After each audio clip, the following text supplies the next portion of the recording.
want to talk to you about why happiness is a serious business and how feelings are data. And here is Daniel Kahneman.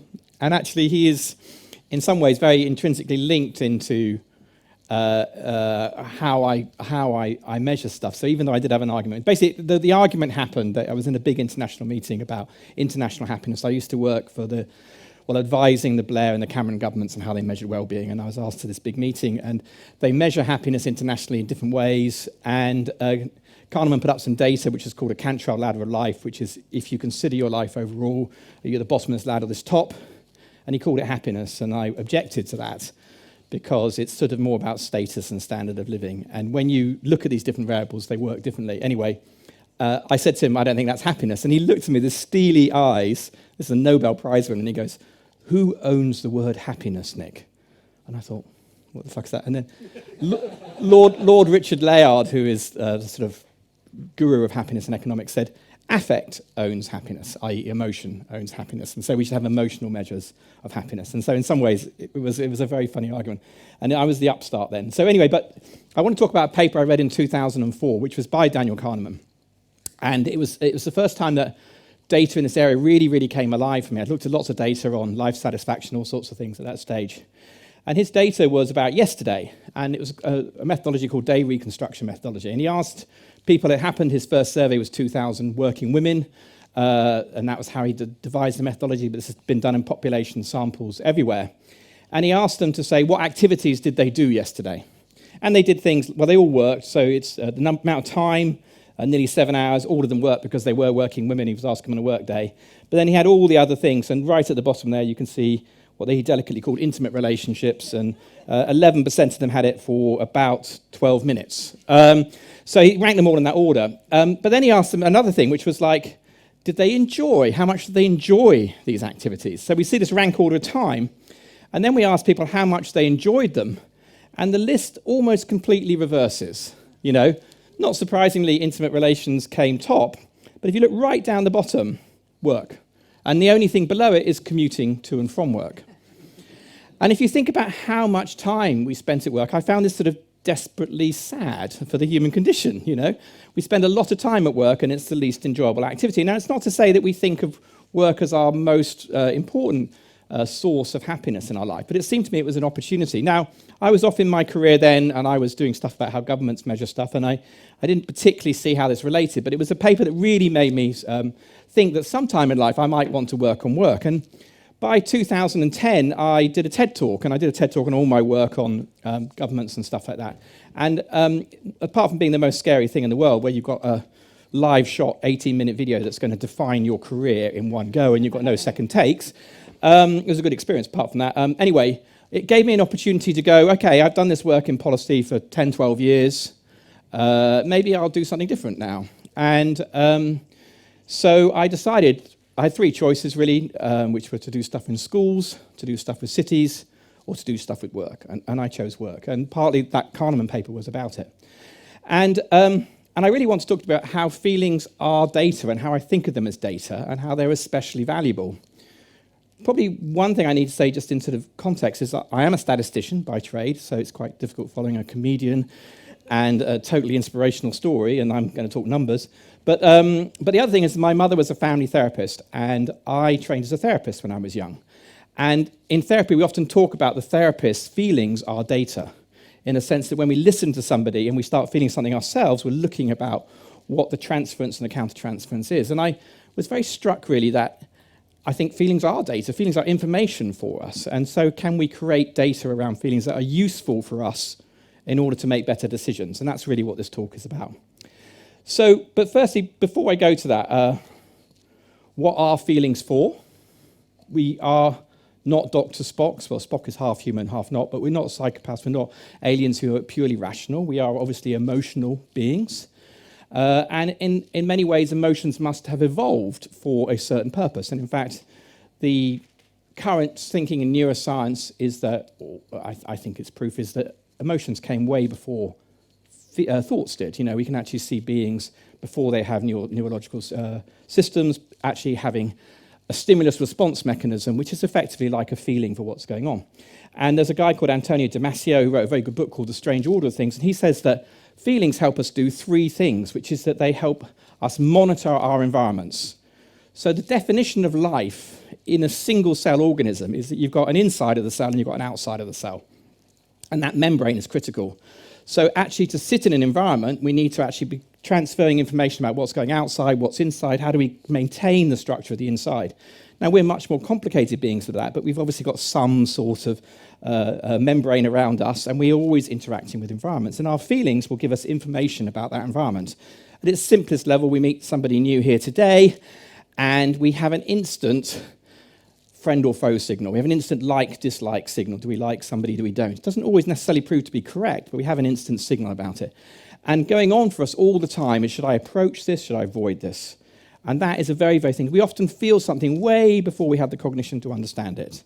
So that comes. It also, our feelings motivate us, that actually they're what drives us to behavior. Feelings are very bodily. We experience them in the body, and that's the reason is that our muscles are firing, basically helping us to act in the world. So I'll go into it a bit more. And then they help us adjust our behaviors. So we're moving along, and they're helping us adjust as we're going along. And they're really doing those three things. And I think that numbers can particularly help with number one. Not so good for number two, can help with number three, and I'll explain why.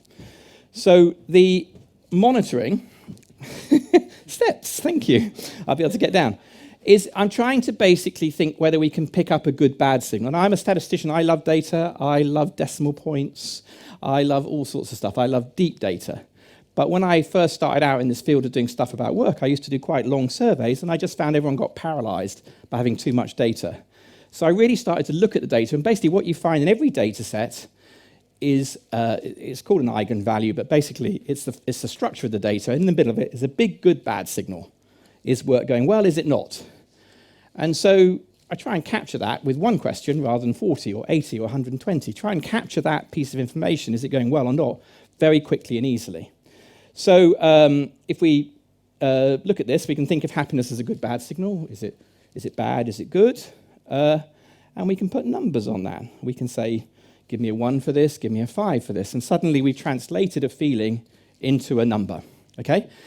I don't want to say this captures all of happiness or all of our emotional experiences, but it captures that good, bad signal really well. And you can start creating data like that. So we've been asking people right through COVID how they've been feeling at work, and this is across all of our clients. And you can basically, I don't know if there's a light here, but you can see what's going on here, which is that everyone was trundling along. It's a typical peak at Christmas. People always feel a bit happy at Christmas. Actually, our samples response rate goes down, so it's, people are only answering then. And then we go through to March, and we have that crash in that week beginning March the 12th or 18th or whatever it was. This is across the US and the UK. We have, because teams are resilient, we want to be resilient, we want to get back together again, we have this huge driving up, and we have this slow rise back to where we are. Now, two things to say about that. One is that's a natural process. Humans, we do want to be resilient, we want to keep going.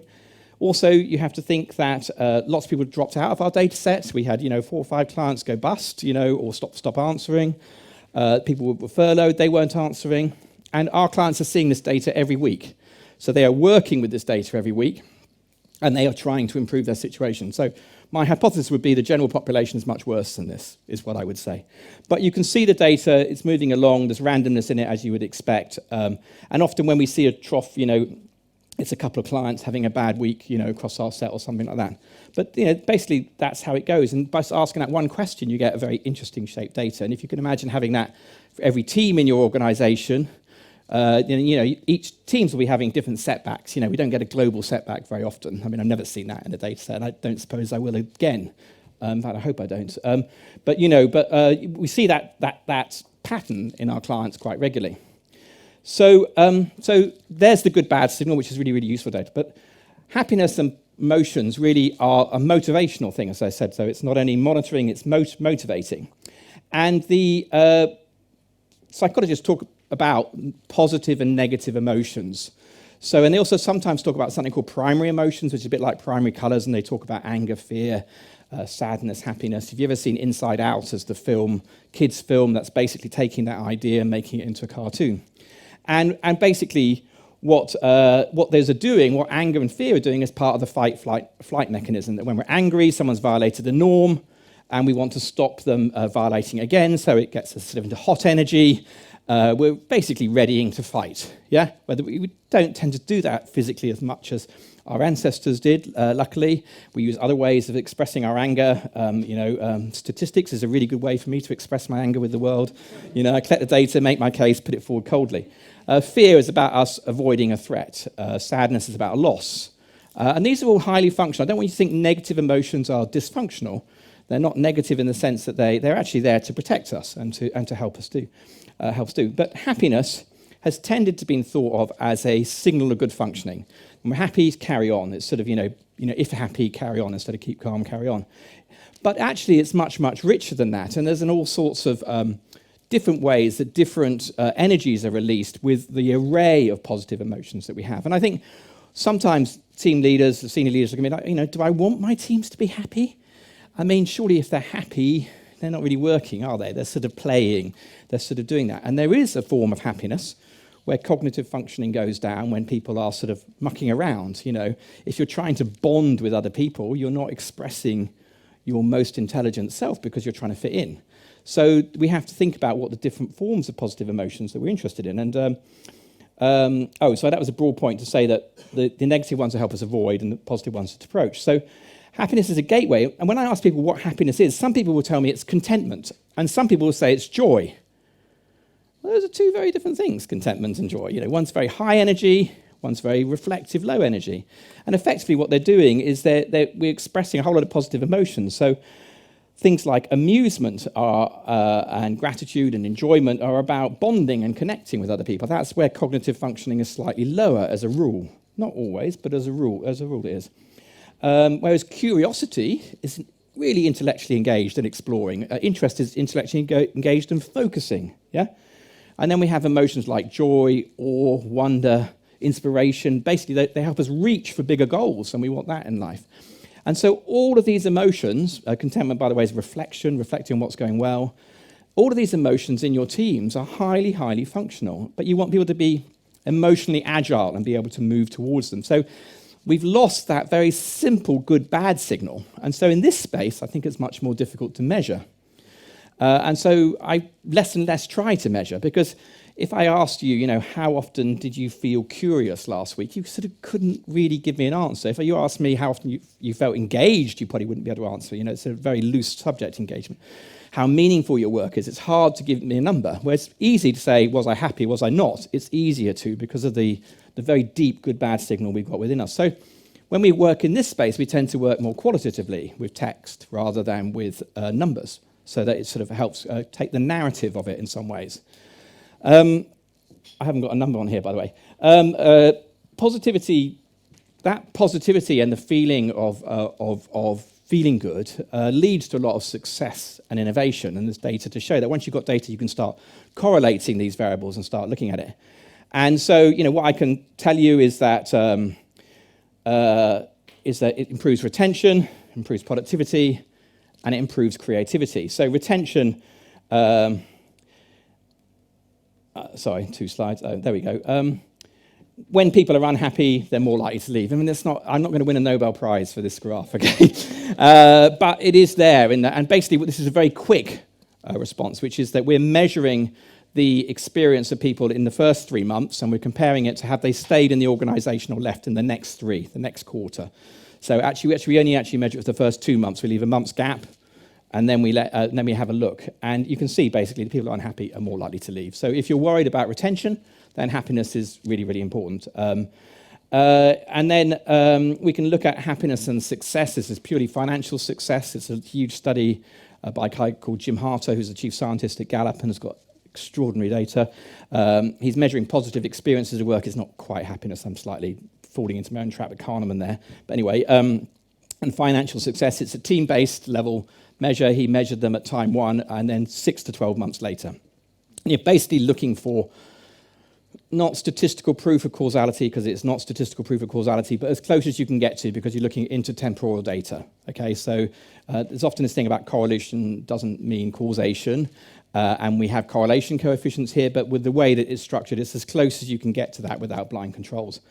And what they found was, in looking for, does success lead to happiness, or does happiness lead to success? And our orthodox model is that success leads to happiness. If you work hard, you will be happy. Yeah? If you're good, if you work hard, you can be happy at the weekend. If you work hard, you can be happy when you retire. If you're a good Christian, you can be happy in heaven afterwards, whatever it is. We tend to push happiness into the future about our behaviors. Was that true? And the answer is, yeah, there's a correlation coefficient there. Definitely true that success does lead to more positive feelings. But the other way round was twice as strong. So effectively, we've got virtuous cycles going on here, but we've got twice the correlation coefficient here. Now, we all want to drive success in our businesses, so you've got no problem with the bottom one. That if you're successful, people are going to feel happier. But it's an interesting business opportunity to think much more about team-based happiness, because if you create happy, psychological, safe, Amy Edmondson would call it, you take teams that are highly functional in the sense of emotionally functional, relationally functional, you're more likely to drive success. It's obviously not the only thing going on there. You can have happy, unproductive teams. It exists. They're going to go out of business. But what I would say is if you've got unhappy, successful teams, they will break up. They will not last as teams if they're unhappy. You want them both. You want these things to go together. So in this way, this is data which is complementary to your business data. It's not to replace it anyway. Creativity, very hard to measure. Psychologists tend to do things like play games with people in order to discover creativity. This is a very famous one. Some of you may have seen it. It's called the Dunker candle experiment. It's a lateral thinking problem where you're given some matches, a box of tacks, drawing pins, and a candle, and you're asked to put the candle, attach the candle to the wall in such a way as that the wax doesn't drip when you light it. And you kind of have to think of that, and you have to think of a lateral solution. And basically, some people solve it, some don't. It's very easy when you know how. The tacks come in a box. You empty the box, you attach the box to the wall, put the candle in the box, and you've solved it, yeah? But it's sort of one of those silly things when you know it, it's easy. And what they did was they then took the groups of people, this set of researchers, and they took a control group and they did nothing to you and just gave it to you. To you guys, they showed pictures of cats playing, babies gurgling, and you're in a nice mood. To you, they had cats being dissected or babies screaming, and you're in an agitated, bad mood. Okay, so manipulate your mood, do the experiment. And what do they find? Well, the control group solved it 13% of the time in 5 minutes. The negative group solved it 20% of the time, so more than the neutral group. Emotions are energy. You're agitated, you're there, you're engaged in some ways that perhaps the people who were just bored weren't. Yeah? The positive group, 75% of the time. And so, if we're thinking about creativity and innovation, which, to be honest, we're in a world that it demands more and more innovation of us all of the time, then mood is massively important. If you're starting a brainstorming session, give the treats at the beginning, not at the end. Play icebreaker things at the beginning to get people laughing, get that energy going. So in that micro moment, it's very, very important. But if you're building an organization, don't think that, team building and team happiness is a nice to have. This is an essential to have for any roles that aren't exceptionally rote. If you're very rote, this is going to have less of an impact. If we want to still going to have an impact, still going to improve retention, but it's not going to have as massive impact. Innovation, it's a massive effect. So then it becomes like, okay, that's great. How do we do that? How do we do it? I'm going to run a workshop. I'm going to talk more about how rather than why you do it. But basically, it's based on our research over the last 8-10 years. We've done a lot of surveys. We came up with these basically 5 ways to build a positive culture, team by team, in your organization. And they're not going to come totally as rocket science, but connect, relationships, with a COVID handshake, are the cornerstones of everything. But the next one is treating people fairly. It's always easier to be fair to people you like than people you don't like. But unless you like them a lot, if they're very good friends, then you can be harsh on them. But basically treating everyone in your team fairly, respecting them, giving them opportunities. Empower them, in contrast to the speaker this morning about saying don't do any autonomy. In a way, you're talking about structuring the whole system, but you still need to give people ways to shape their work. I'm sure that even those salespeople on their calls are using innovative ways in the micro moments that they talk, which will be using their autonomy to shape the conversation. So it can be micro as well as macro, but trusting, delegating are good for, at least for happiness at work.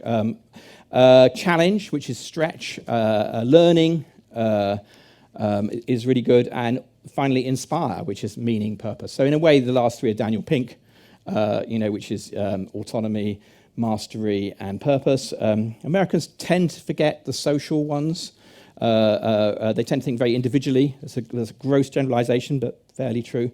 And so these ones are here. So those are the 5 sort of things that you can do. And then finally, just going to talk a tiny bit about structure, which is that this is just something to warn you about, which is that we tend to find that larger organizations are less happy than smaller ones. So as you go on a growth path, I think this is going to become more, it becomes more of a challenge to keep, I think a lot of you who maybe started with a small organization, there's some sort of nostalgia to how the firm was when it was small. As you grow, it's harder. And I think this is a natural journey you're on. It's more difficult. Scaling becomes problems. And that's how that is. But if you look at each of those variables, we have variables for connect, be fair, empower, challenge. The one that's dropping most is empower, which is as people get in larger systems, they feel more and more disempowered in those systems. And so in some ways, it's how you make smallness into bigness. How do you do that? I think it's something about structure. We're actually in an icosahedron here. In fact, it's not quite an icosahedron, it's a geodesic dome.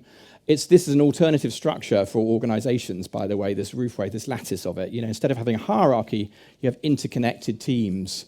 So you can think of the center of it as being a team and the spokes between being people. And if a person's in 2 teams, then you get amazing information flowing around the organization. So let's say you've got 6 teams and people sit in 2 teams. Everything flows around the organization really well. So the people that build organizations based on effectively the structure in order to have more dynamic decision making. Holacracy is one. Are you going to touch on holacracy? No? But holacracy is one interesting one where they try and flatten it totally. I'm quite into these more ones which have a little bit of depth to them so that we do need some hierarchy in the systems. But how you structure stuff, I think, is critically important. And I imagine if we had more nuanced data, we'd find that too. This is just a final one, which is that there's some research showing that organizations with great cultures do better on the stock market. So if you're thinking about how you grow your business at share value, I think this is reassuring data. So the red line is the S&P 500, and this line is the ones that are in the best place to work, great place to work list in the US, which isn't even the best measure of culture that there is. But there's massively extra returns. It's about 2 to 3% per year, extra returns. So I think it even will translate into that if it's executed well. So as you innovate with products and services, as we innovate, as we cope with COVID, I think really don't forget team culture. It is critically important. And I think that you can measure it if you do it in a way. And we've got some of our clients in here. Excelsior, T-Tech are here, maybe someone else. And I think that most of them, you can talk to them, but they find the data really useful in helping them think about how their teams are doing. So we are free for 3 months. This is my sales pitch. You can come and try us for 3 months because basically it's such new data. We don't expect people to understand it straight away. So work with us for 3 months and then see whether you want to go on. Feelings are data. Thank you.